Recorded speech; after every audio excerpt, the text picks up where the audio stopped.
2 दिवसापूर्वी ज्ञानेश्वर नगर परिसरातील नाना नानी पार्कवरून शिवसेना, उद्धव बाळासाहेब ठाकरे आणि शिंदे गट एकमेकांसमोर आले होते. आता या लढाईमध्ये भारतीय जनता पार्टीचे आमदार संजय केळकर यांनी देखील उडी घेतली आहे. आरोग्य केंद्र हवं, पण नाना नानी पार्कच्या जागे नको, याबाबत आयुक्त आणि अधिकाऱ्यांनी मान्य केलं होतं. तरीही जनतेचा विरोध डावलून आरोग्य विभागाचा कंटेनर ठेवण्यात आला. अधिकाऱ्यांनी राजकारण करू नये असा इशारा देत आमदार संजय केळकर यांनी नाना नानी पार्क हटवू देणार नसल्याची ठाम भूमिका घेतली आहे. भाजपच्या खोपट येथील कार्यालयात झालेल्या जनसेवकाचा जनसंवाद या कार्यक्रमात श्री केळकर बोलत होते. ज्ञानेश्वर नगर येथे जवळपास उद्यान नसल्याने तेथील लोकप्रतिनिधी आणि रहिवाशांना नाना नानी पार्क हवं आहे.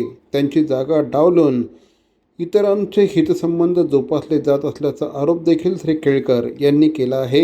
या ठिकाणचं नाना नानी पार्क हटवू दिलं जाणार नाही, याचा पुनरुच्चार श्री केळकर यांनी घेतला आहे. माझ्याकडे ज्ञानेश्वर नगरमधले रहिवासी आले होते आणि त्यांनी माझ्याकडे ही गंभीर तक्रार केली की आमच्या मुलाला मैदान नाही, त्या ठिकाणी नाना नानी पार्क नाही, त्या ठिकाणी खेळणी बसवलेली नाही, आम्ही जायचं कुठे?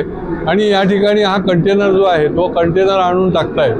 आणि त्याच्यामुळे मी आयुक्तांशी आणि संबंधितांशी लगेच त्यांच्याशी चर्चा केली आणि त्यांनी देखील ते मान्य केलं की आम्ही नाना नानी पार्क देखील तसाच ठेवू आणि योग्य ठिकाणी तिथे जर दुसरी जागा उपलब्ध असेल तर त्या ठिकाणी ठेवू.